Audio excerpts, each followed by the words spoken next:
Hi guys, alright, so yesterday that was a really odd video. That was a really long video. An hour and 33 minutes? Wow, that's too long for me. I just found it very fascinating going through all of these places, which is pretty damn neat. So, the fact that I couldn't really get into the woods, which pissed me off even more. It still pisses me off that I can't get into those woods. So last night I spent like 2 hours on this stupid tablet trying to get into those woods, and it just did not fucking work for me.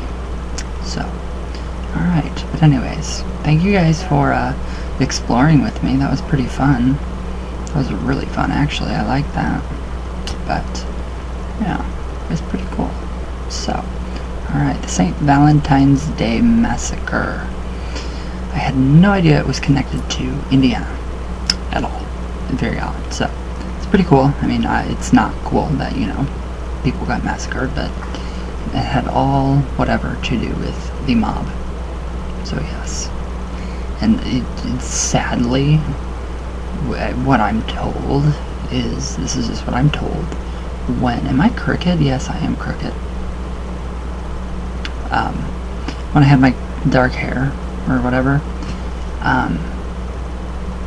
it was kind of an insult, without the makeup, without, you know, any of the jewelry, and just regular, like, just pajama clothes on. I was told that I do resemble the people in my family on the Italian side that were in the mob. So that was a really, not a very nice compliment. I don't want to be associated with that shit. No, I take my Hungarian and my Romanian roots much deeper. The Italian side, for that little part, can just yeah, fuck off. But it's pretty cool though. So the St. Valentine's Day Massacre is the name given to the 1929 Valentine's Day massacres. So, Valentine's Day murder of 7 members and associates of Chicago's North Side Gang. So it was all about the gang. So what are we celebrating when we celebrate Valentine's Day? Wow.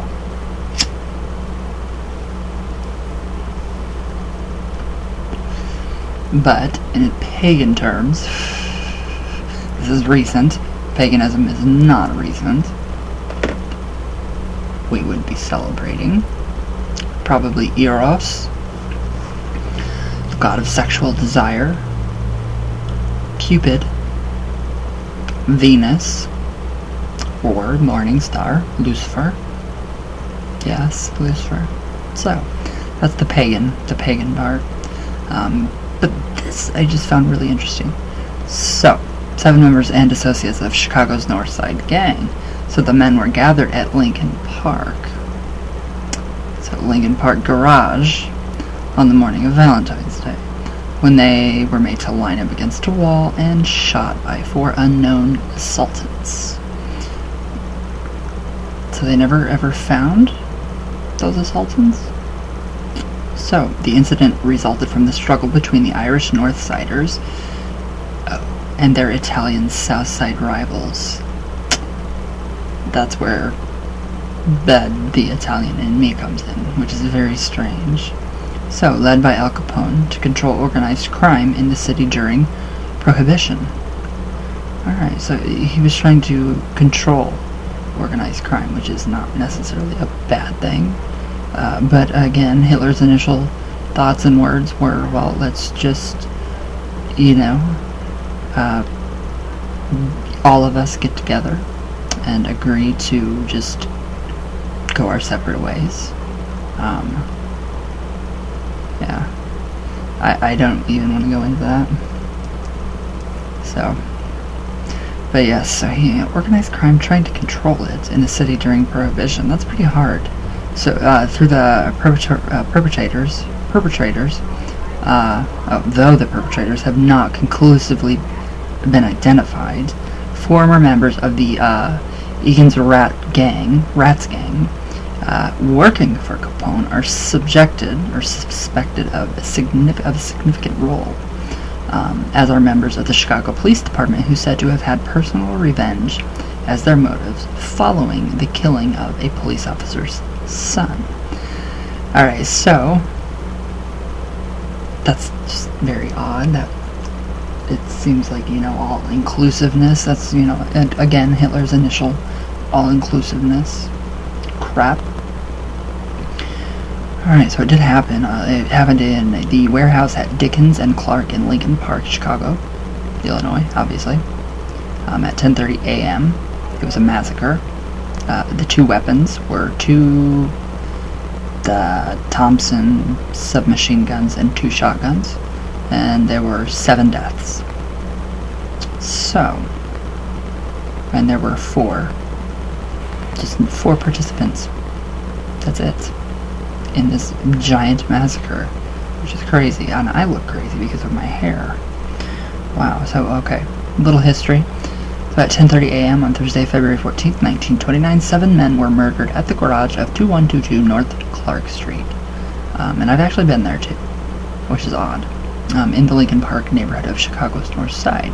So they were shot by 4 men using weapons that included 2 Thompson submachine guns. 2 of the shooters were dressed as uniformed policemen. That's how the mafia worked back then. They dressed like uniformed policemen, and they still do. And it's very creepy how real that is. Well, I didn't think that was real. The mafia, I knew it was real, but I didn't know how close to home it was. So that's kind of scary. So while the other wore suits, ties, overcoats, and hats, they were always dressed nicely, very dapper. The nice fedora hats, the snakeskin boots, the designer clothes, all of it. It was a facade, or basically a mirage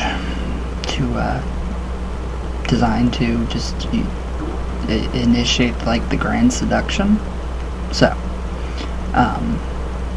witnesses saw the police, which they were not the police, leading the other men at gunpoint out of the garage after the shooting. Alright, so the victims include 5 members of George Bugs Morin's Northside gang. Morin's, yeah. Second in command and brother-in-law, Albert. Oh God, that's an Italian name, definitely. Kuchelik. His alias was James Clark. How funny. If my alias was anything, it'd probably be Billy Idol. Or Pink Idol. Maybe. I don't know. And he was killed along with Adam Hare, the gang's bookkeeper and business manager, Albert Weinshank. Wow. Who managed several cleaning and dyeing operations for Morin. And gang enforcers, Frank Gustenberg and Peter Gustenberg, 2 collaborators who were also shot. So, Reinhard H. Schwimmer, a former optician turned gambler and gang associate, and John May, an occasional mechanic for the Morin gang. So that's pretty creepy. That's very close to home. I don't want that to be associated with me whatsoever. So, alright, so when the actual real Chicago police officers arrived at the scene, one of the victims, Frank Gustenberg, was still alive, so he was taken to the hospital where doctors stabilized him for a short period of time. Police tried to question Gustenberg. When asked who shot him, Gustenberg, who had sustained 14 bullet wounds, replied, "No one shot me." Wow, I should not be laughing at that. He died 3 hours later. So, alright, the massacre was allegedly planned by the organization led by Al Capone to eliminate George Bugs Morin, the boss of the long-established Northside gang. Why? That's very odd. So the former boss of the Northside gang, Dean O'Banion, had been murdered by 4 gunmen. Wow, it takes 4 people to murder somebody? In his flower shop in North State Street in 1924. And after the murder of O'Banion, each successive leader of the North Siders were also killed, allegedly by various members or associates of the Capone organization.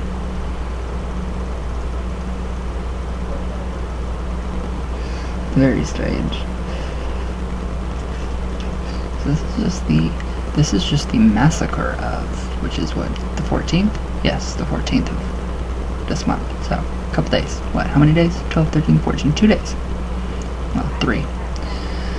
Alright, so, yeah, that's crazy. So, Al Capone, several factors contributed to the timing of the plan to kill George Bugs Morin earlier in the year. So, Northside Frank Gusenberg and his brother Peter unsuccessfully attempted to murder Jack McGurn.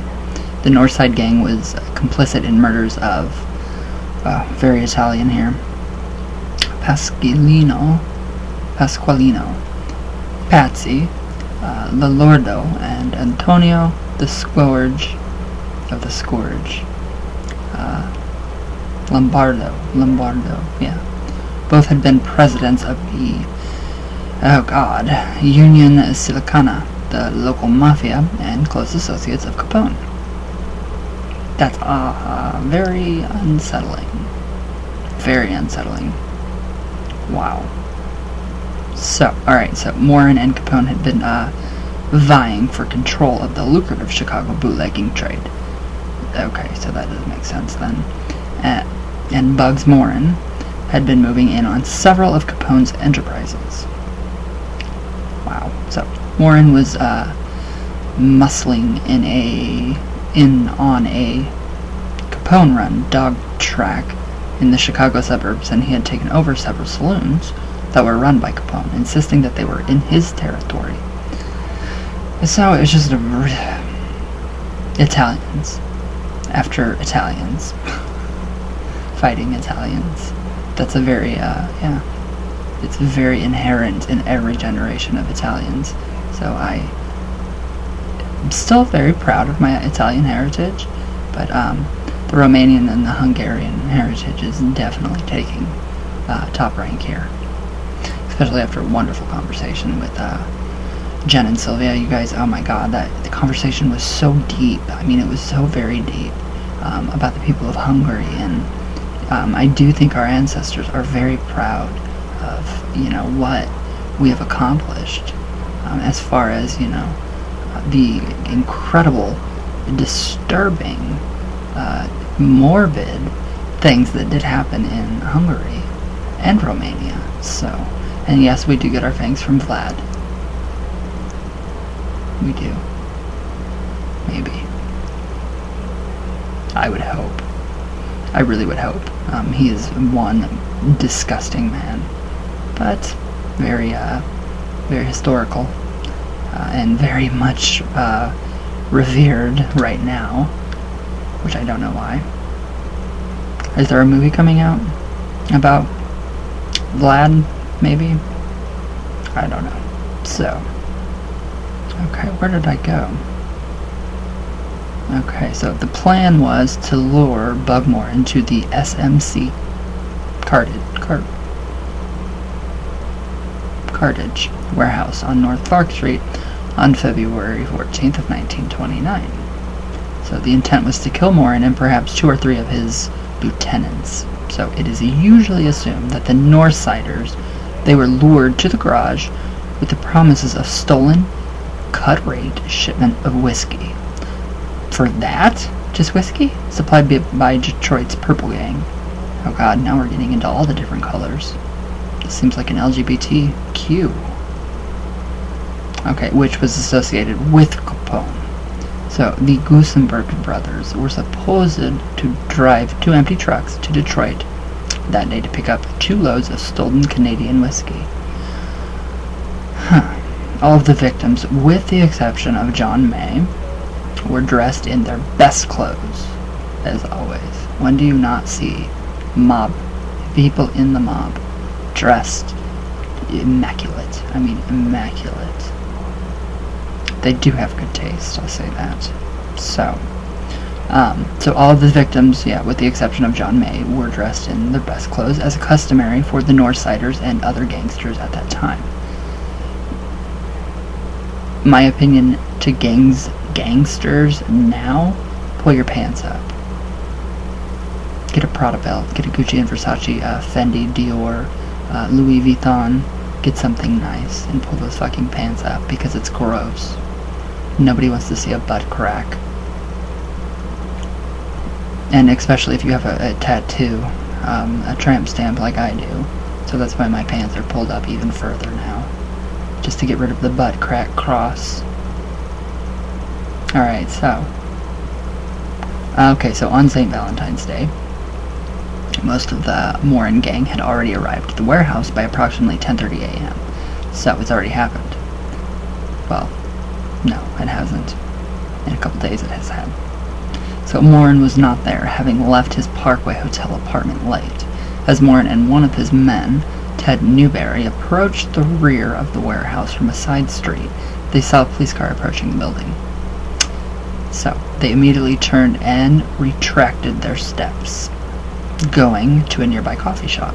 So they encountered another gang member, Henry Gusenberg, on the street. Henry was warned and turned back. Alright, so Willie Marks, also a Northside gang member, spotted the police car on his way to the garage. He ducked into a doorway and jotted down the license number before leaving the neighborhood. Crazy. Very crazy. So Capone's outlook likely mistook one of the Morin's men for Morin himself, probably Albert Weinshank, who was the same height and build. So that morning, the physical similarity between the two men was enhanced by their dress. So both happened to be wearing the same color overcoats, hats, all of it. So witnesses outside the garage saw a Cadillac sedan pull to a stop in the front of the garage. 4 men, 2 dressed in a police uniform, emerged and walked inside. Wow. So the 2 fake police officers carrying shotguns in police uniform. Entered the rear portion of the garage and found members of Morin's gang and 2 gang collaborators, Reinhard Schwimmer and John May, who was fixing one of the trucks. The police officers then ordered the men to line up against the wall. So they were pretty much tricked. It was a trick. So the 2 police officers then signaled to their pair in civilian clothes who had accompanied them. 2 of the killers opened fire with Thompson submachine guns. Wow. That's like TV stuff right there, movie stuff. That's crazy. So, alright. One with a 20-round box magazine, wow, and the other a 50-round drum. Oh my god. For just a few people? So yeah, they were thorough. Yes. Spraying their victims. Ooh, left and right, even contributing to fire after all 7 had hit the floor. So 2 shotgun blasts afterward all but obliterated the faces of John May and James Clark, according to the coroner's report. So that's unsettling, very unnerving. So to give the appearance that everything was under control, the men in street clothes came out with their hands up, prodded by the 2 uniformed police officers inside the garage. The only survivors in the warehouse was Highball, May's dog. Thank the gods, the dog survived. That makes me very happy. And Frank Gusenberg, despite 14 bullet wounds, wow. He was still conscious, but he died 3 hours later, refusing to utter a word about the identities of the killers. The Valentine's Day Massacre set off a public outcry that posed a problem for all mob bosses. Holy wow. That's pretty interesting. I don't know what to say. It's pretty scary. It's really scary to know that, some of my origins But, okay, some of the victims. Peter Gusenberg, a frontline enforcer for the Morans organization. Frank Gusenberg, the brother of Peter Gusenberg, and also an enforcer. Albert, Kalachek. His alias was James Clark. Moran's second in command. Adam Heyer, the bookkeeper and business manager of the Moran gang. Reinhard Schwimmer, an optician who had abandoned his practice to gamble on horse racing and associated with the gang. Albert Weinshank, who managed several cleaning and dyeing operations for Moran. So his resemblance to Moran, though, included the clothes he was wearing. Is what allegedly set the massacre in motion before Moran actually arrived. Alright, so that was the cause of the entire thing right there. Just because two people looked identical. So, and then we have John May, an occasional car mechanic for the gang. So yeah, it's pretty crazy. So, I mean, they're still investigating it today. I mean, they really go into it today. So it's pretty weird. So, right here, we kind of get into where it leads into, part of the mob, part of these people, or John, wait a minute, who was it that lived here? John May, yeah, the car mechanic for the Moran gang. He lived in Indiana, and that's where he died here. So yeah, they're still investigating all of this, which is really crazy. Really crazy. Wow. So.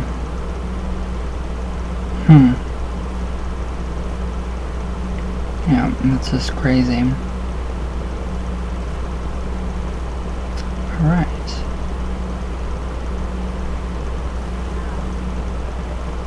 Alright, so yeah, we do have a few in popular culture, of course. The garage, which stood at 2122 North Clark Street, was demolished in 1967, so that's completely gone. And this site is now a parking lot for a nursing home.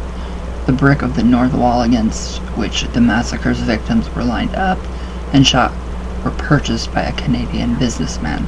So for many years they were displayed in various crime-related novelty displays. Many of the original bricks were later sold individually, and then the remainder are now owned by the Mob Museum in Las Vegas. So, wow, that's crazy. That's very crazy.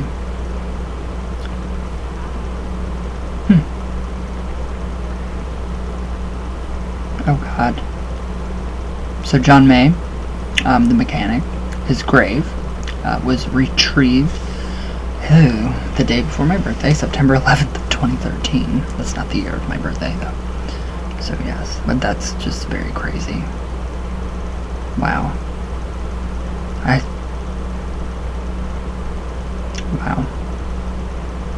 There's so much on here. So.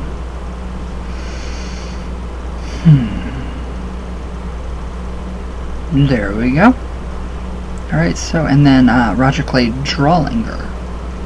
This is even more interesting. So, sentenced to 4 life sentences for a 1977 Western Indiana home invasion that left 3 teenage brothers and their stepbrother dead. Died in his cell Wednesday. So that's also, yeah, the Indy Star, Indianapolis. So that is, again, that is connected to the massacres. So yeah, wow. Very crazy.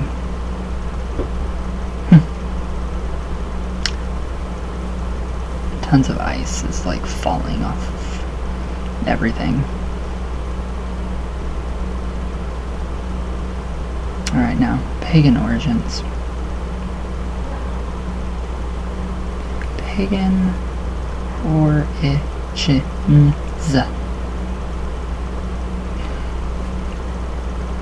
I need to find something for my eyes. The Botox. I can't get Botox anymore. My insurance will cover it, so I'm really pissed. Alright. We have a dark history of Valentine's Day. So yes, the pagan origins, which is really cool. I mean, there is so much on this. So, the pagan origins of Valentine's Day by Catherine Doyle. That sounds really familiar. So, chocolates, wine, romance. These are all elements common of modern Valentine's Day, as we all know. And I want chocolate and a lot. And a dozen white roses. Or black. Cough. Alright, so, but they're a far cry from the holiday's origins more than 2,000 years ago. So, this dates way back, before Jesus. When the holiday was first marked as a festival of breaking up with long-term boyfriends. Wow, okay. So, we know what we know as Valentine's Day was celebrated by ancient pagans after the midwinter festival of Imbolc or Candlemas. The Galendala festival was dedicated to Minerva, the Roman goddess of wisdom, trade, and recognizing that being single is better than staying with a dead-end guy. That makes sense, yeah. The worst of winter had passed, and women no longer needed to rely on a man as a source of life-saving body heat at night. You don't need a man for life-saving body heat at night. You need blankets, and lots of blankets. Electric blankets, a dog. There you go. And yeah, no, winter's not over. Far from it. It's even worse. And it's gonna get worse tonight, so I don't even know if this video is gonna make it up tonight. Alright, so, mothers and daughters would gather their boyfriends' animal pelts. Oh, their boyfriend's animal pelts. Okay, so yeah, this is giving me some really good ideas. And set them on fire. And feast on winter squashes and root vegetables until the fires burned out. Now that sounds really good. Root vegetables. Squash. Butternut squash with tons of brown sugar and butter. Vegan butter. Oh my god. And a little bit of wine or champagne. A red wine. Probably a very nice, woody, red wine. So. It sounds wonderful. And I hope I can get to the store before for candles before the ice. It's pure ice. I wonder if they'd deliver me candles. Anyways, so until the fires burned out. I've done this, and it's on my YouTube. It's on this somewhere, or on my public page. Whose clothes did I burn? And it was in the middle of winter, like around this time. I don't know whose clothes I burnt, but I know I burnt somebody's clothes in X. Alright, so. Thanks to the writings of Catullus and other Latin poets of the late Roman Republic, we know that women would celebrate, how do you even say that? Gallinala. By leaving their homes for weeks at a time, traveling together on galcations, apparent sojourns in search of spiritual renewal, following the death of old relationships. So that does make perfect sense, and it goes along with the seasons, and the wheel of the year, and what's happening, and how it turns, and turns, and turns, and turns. Sit on it and spin. Turn. Alright. So to the north. To the north, Iron Age Celts place bouquets of flowers on the graves of sacrificed boyfriends. Don't worry, you're not going to be sacrificed. Not yet. So in the 4th century AD, right when Christianity was starting to heat up, Pope Julius I sought to establish a new holy day to memorialize not one but several saints named Valentines, who were all brutally martyred in different, inspiring ways. He wisely chose to adopt and absorb the traditions of, don't know how to say this word, Gallinala? as a part of the new feast day, assigned to February 14th on the Julian calendar. So, this resulted in a short-lived transition holiday, Mineral Valentine's Day. Yeah. Which became Galentine's Day, which became the Valentine's Day of modern parlance. So Valentine's Day was popularly embraced, but over the years, church leaders worked to change the focus from pagan breakup customs, of course. And the two altar boys that put weed in the two altar boys that put marijuana in the Roman Catholic Church's censers, that's amazing. You should totally let go. Totally drop the charges on those boys, let them go, and arrest the priests. Especially the one that is forgiven for having HIV, for molesting kids. That's disgusting. You should definitely...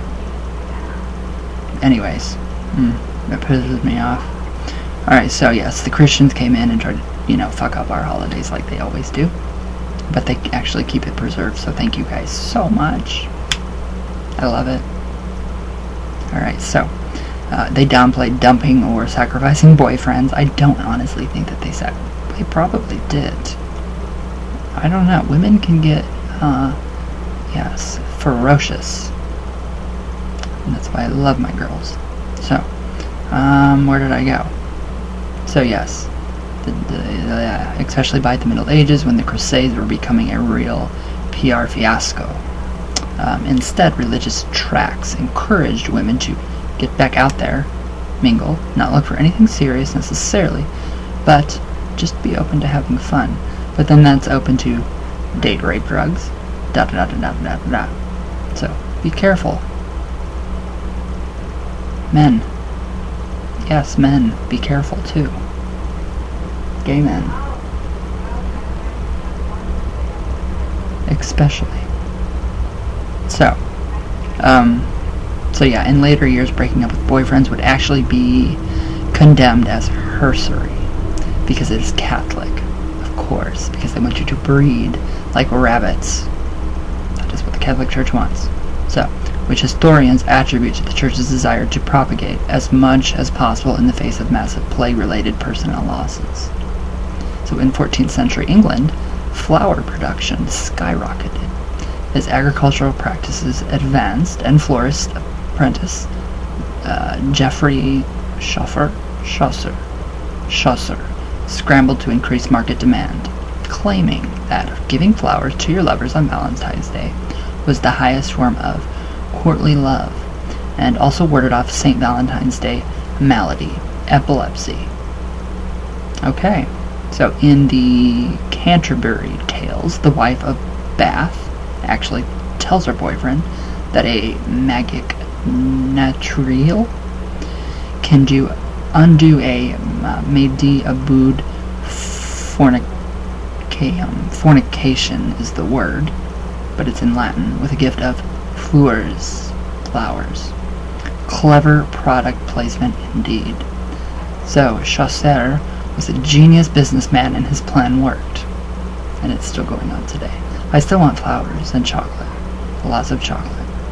So, alright, sparking a worldwide cultural commercial phenomena, flower sales took off.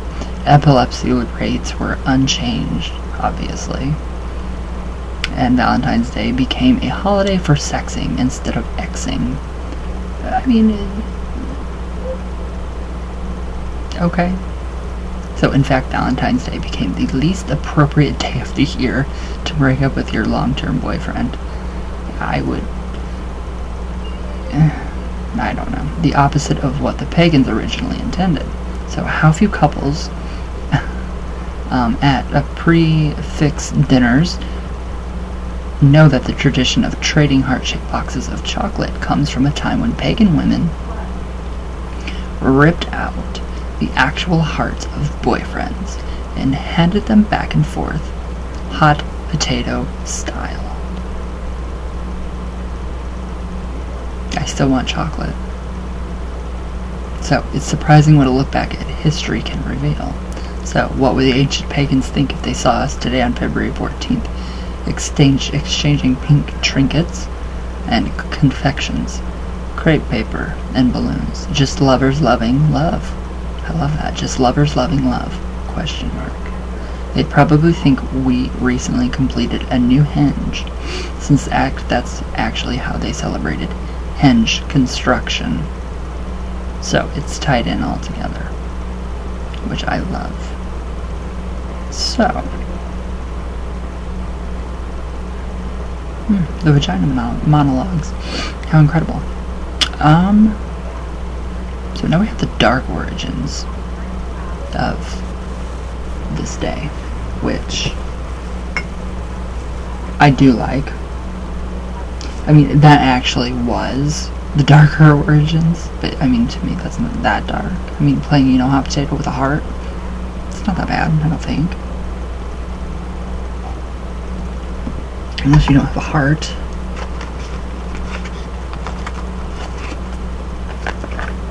I look fat, seriously. I look fat. I've lost my jawline.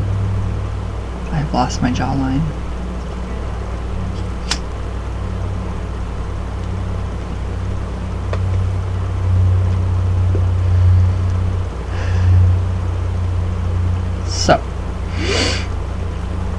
alright.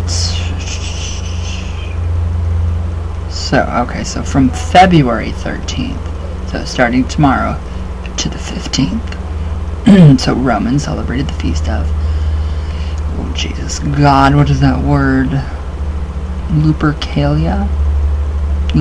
The men sacrificed a goat and a dog. Oh no. And I just told Jen, Saska, that my last goat was gone. So I'll have to get a goat. Inside joke. Don't sacrifice dogs. Then they whipped women with the hides of the animals that they had just slain. Alright, that's like 50 Shades of Grey, so never mind. So the Roman romantics were drunk. They were naked, says Noel Lenski, a historian at the University of Colorado at Boulder. Boulder is a beautiful, beautiful place. If you're there, visit. Visit Pearl Street at night. People share, people love, and they share lots of party favors, if you get my drift. But that was back in 2009. So, young women would actually line up for the men to hit them. That's like BDSM right there. So Linsky says they believe this would make them fertile. Ooh. Maybe. No, it doesn't. Alright, so, the brutal fete, including a matchmaking lottery in which young men drew the names of women from a jar. The couple would then be coupled up for the duration of the festival, or longer, if the match was right. So basically they were pushed into some den to, have sex all the time. Or for the night, or much longer. Which sounds very tiring right now. So, the ancient Romans would, the ancient Romans may also be responsible for the name of our modern day of love. Emperor Claudius II executed 2 men, both named Valentine, on February 14th of different years in the 3rd century AD. Their martyrdom, was honored by the Catholic Church with the celebration of St. Valentine's Day. So, later Pope Gelasius I muddled things in the 5th century by combining St. Valentine's Day with Lupercalia to expel the pagan rituals, but the festival was more of a theatrical interpretation of what it had once been. Lenski adds, it was a little more of a drunken revel. But the Christians put clothes back on it. That didn't stop it from being a day of fertility and love.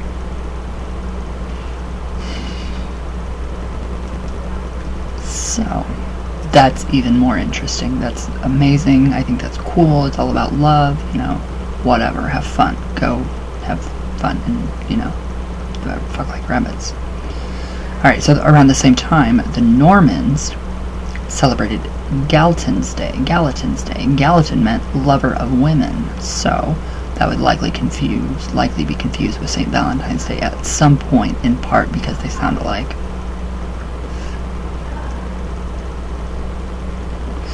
And then William Shakespeare helped to romanticize Valentine's Day with his all his love poetry and everything, which is amazing. So, Shakespeare in love. So as the years went on, the holiday grew even sweeter. Chaucer, whatever, and Shakespeare romanticized it in their work, and it gained popularity throughout Britain and the rest of Europe. So handmade paper cards became the tokens du jour in the Middle Ages. So, eventually the tradition made it into the New World. The Industrial Revolution ushered in factory-made cards only in the 19th century. Only in the 19th century. So, it's very new. So, and in 1913, Hallmark cards of Kansas City, Montana, began mass producing Valentines. So, February has not been the same since. Wow. That's crazy. So it's really pretty new. I mean, the whole crap about whatever, the cards and candy, and I still like the playing hot potato with a heart. I think that's pretty fun, pretty cool. So today, the holiday is a big business. According to the market research from IBIS World, Valentine's Day sales reached, can anybody guess how much money is made? $17.6 billion last year. And this is last year, literally. This year's sales are expected to total $18.6 billion. I want chocolate still. And black roses. Definitely black roses. So, but the commercialization has spoiled the day for many. Helen Fisher, a sociologist at Rutgers University, says we have only ourselves to blame. And that's totally true. It's very true. So, this isn't a command performance, she says. If people didn't want to buy Hallmark cards, they would not be bought, and Hallmark would go out of business. So the celebration of Valentine's Day goes on in varied ways. So many will break the bank buying jewelry. Ooh, I want more jewelry too. Sorry, I'm being very selfish.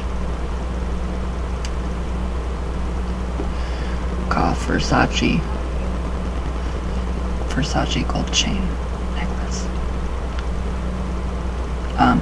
And where was I going? Oops. Alright. Buying jewelry and flowers for their beloveds. Others will celebrate in a the single awareness day way, dining alone and binging on self-gifted chocolates. Yeah, that'll be me. But that's fun. If you can love yourself and be in love with yourself on Valentine's Day and indulge in chocolate and great movies, which I do recommend American Mary, because it is just about a girl trying to pay her cell phone bill. It's a romantic comedy. It's all about love. American Mary. Check it out, guys. Check it out. It's all about love. And there's a little, just, small horrific scenes. Just small. So. Alright, so. A few may even be spending this day the same way the early Romans did, but let's not go there. Well, why not? Why don't we want to go there? What, orgies? Parties?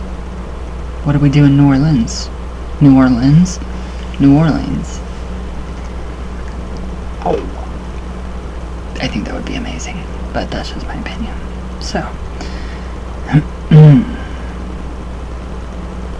That's crazy. That is really seriously crazy. So there, we have a drawing here. It depicts the death of St. Valentine, one of them. Anyway, the Romans executed two men by the name on February 14th of different years in the 3rd century AD. So, thank you, Arnie Seapel, maybe? So, alright. Ooh. So, yeah. Very interesting pagan origins. So,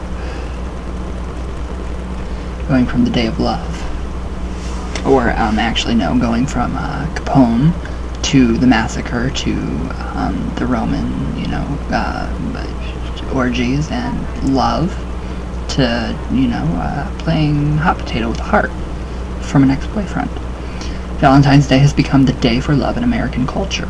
So when sweethearts buy cards, candy, flowers, and romantic dinners to prove their devotion to the one they adore, like many other common holidays, however, Valentine's Day does have its roots in the ancient festivals of our European ancestors. So this is a little more not so sexual. So, this holiday of romance has roots in the ancient Roman fertility rite known as the Lupercalia, celebrated on February 15th. The Lupercalia was a fertility rite in honor of the gods. What is that word? Lupercus. Faunus. Associated with Pan. Okay, so Faunus. So, and the founders of Rome, Romulus and Remus. Romulus and Remus. So, the celebration began at the Lupercal Cave, where the wolf Lupa was said to have suckled the infant Romulus and Remus. So, afterward, priests would sacrifice a goat, a symbol of fertility, and a dog, a symbol of protection. Why dogs? Why? I don't get it. So, and a dog to the gods, anoint themselves with the blood, and run through the streets whipping onlookers with a thong made from the goat's skin. Anyway, the whipping was believed to help ease childbirth and promote fertility. Actually, it just feels really good. Anyways, I'm joking. Kind of, maybe. So, also during the festival, young men would draw the names of eligible girls from a pot or urn. An urn. Okay. So these couples would be paired up until the next Lupercalia. Carila. Often in intimate ways, this drawing of Valentine's lots continued into the Middle Ages in Europe. The young man would wear the slip bearing his Valentine's name on his sleeve, and attend to the lady with flowers, gifts, and words of affection. Sounds better. Sounds a lot better. So as Christianity became more prevalent and destroyed and ruined everything in this world, the celebration of love became associated with the patron saint of love and couples, Saint Valentine. So no one has actually verified the original Valentine to whom the day is dedicated, although two likely candidates have emerged. One Valentine, a priest during the reign of Emperor Claudius, was jailed for secretly marrying couples in defiance of orders from the emperor that all marriages be stopped. So, this Valentine was jailed and died in prison for his devotion to love. So, not 100% sure. Not 100% sure. So, another Valentine was jailed for helping Christians during the 3rd century AD. In prison, he fell in love with the jailer's daughter and cured her of blindness. Alright, he was executed on February 14th. 289 AD. All of the Valentine stories were finally combined, and in 496, Pope Gelasius declared February 14th in honor of Saint Valentine.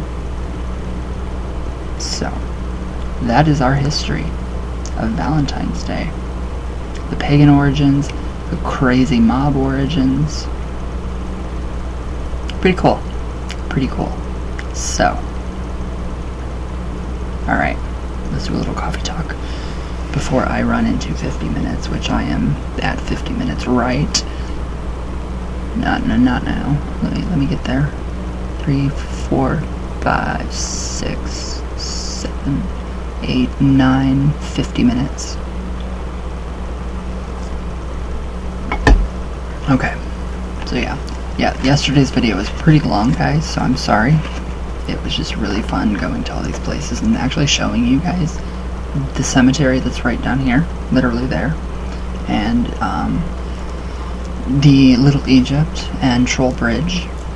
So if you guys find that all on Shadowlands, all one word, shadowlands.com.org, I don't know, just Google it, then you can see the stuff that I put about Little Egypt and Troll Bridge. Very, very, very weird and very real. Or was it?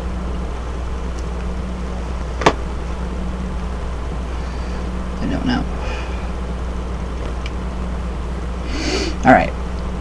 Hi guys. Sheila. Hi. How are you? Alright, you should do a video on dowsing rods and pendulums. It really works. Sorry for the spelling. Not sure how it's spelled. I suck at it. You are fine. I will do a video on the dowsing rods. I really love them. And my dad uses them actually in work. They're actually for plumbers. Water witches. Water witching. Alright, my Lou. Heart, heart, heart. I love you. I can't wait. It's almost time. Okay, Kansas Ghost Stories. Hi. Oh, yeah, man. Cool 3D mapping. Tom, thank you. Alright. Holly Pocket.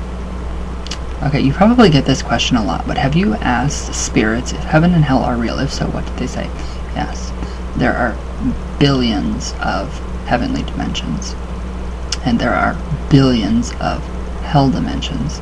So, in my opinion, and what my grandma has told me, there really is no hell. It is just your own guilt that you go, and you live over and over and over and over. Unless you, I don't know, I forget what she said, but it is in one of the Ouija sessions that we've done together. Yes, I have asked her about God, the devil, all of it. So yes. Yes. Alright, Sheila. Hello. Speaking of sleigh bells, I used to sleep in the older part of my house, and I was kinda awake, but not fully, and I heard them. I was like, what the fuck? I didn't have any Christmas stuff in the room. I have other unexplained things that have happened in my house. Me and my mom were talking about my grandma, sorry. After her funeral, my son had a toy train that would say all aboard if you push a button, but me and my mom were still talking about grandma. And all of a sudden the train went off. We both looked at each other like, what the fuck, there's other things that have happened, but it would be too much to read. Bring it to me. Wow. Wow. Aw. She turned the train on. That's sweet. I love that. Alright, Sheila. Plus the actual ghost box is probably more accurate than the apps. I don't know. I doubt it, because it's doing the same thing. It's scanning through literal channels. So it's... I'm finding it to be the exact same. But I don't even want to go there again. I honestly, it's just not for me. Nah, these ghost boxes. So, personally, I don't like ghost apps, but I did order a new Ouija board. Ooh, now that's a good thing. Alright, Dark Prince Lucy. Hello, you better be up to no good. Alright, brilliance at its finest, Mr. Rhino. Thank you. As you. Jen Zach. Hi, my darling. I love you. Fantastic video as always, right? Aw, I love you. Kansas Ghost Stories. Great lore and legends, man. Tom. Thank you, Tom. Is that a little scarecrow? I love that. That is so cool. I love that little scarecrow. My Wicked Witch. I love you so much. Annalisa. Hello. Sierra Jamieson? Please respond to my message on Twitter. I did. I responded to you on video, I think. I don't know. Alright. Wicked Witch, my heart races. That doll is haunted, trust me. Is she? Aw, she's so cute. She is. I love her. I love Lily. Alright, the Punisher, 777. Hello, Ryan. Just thought I'd drop in and say this video is great. Which one? Oh, the haunted one, the attractions. Top urban legends and ghost box, coffee talk. There's a lot of crazy urban legends. And the best I can do is now, since everything is like the world that was supposed to end in fire and ice. Obviously, we've had our fire already, and now it's ice, so if the world doesn't end, I will go to these places myself. But until then, I have to use Google Earth.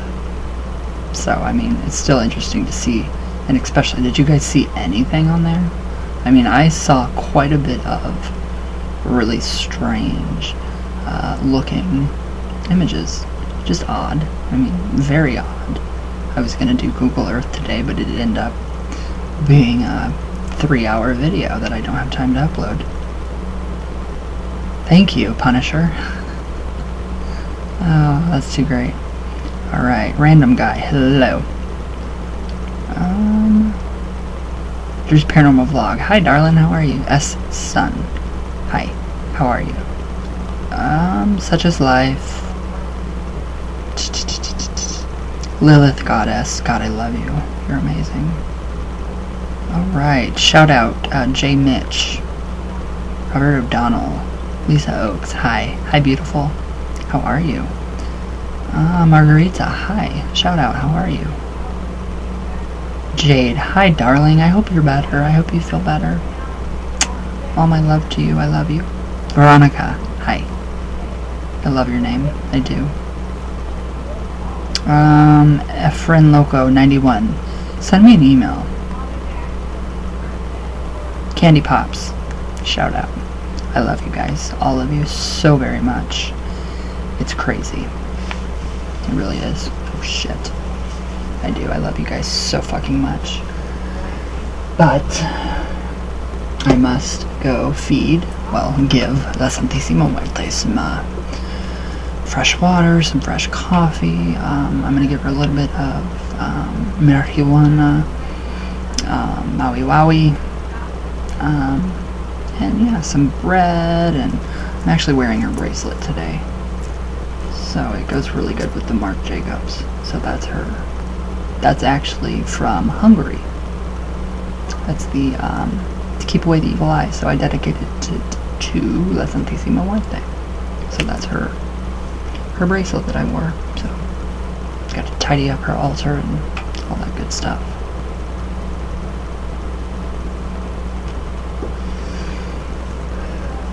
So, what about a little group ritual to improve our self-worth and self-love for Valentine's Day? What do you guys think about that?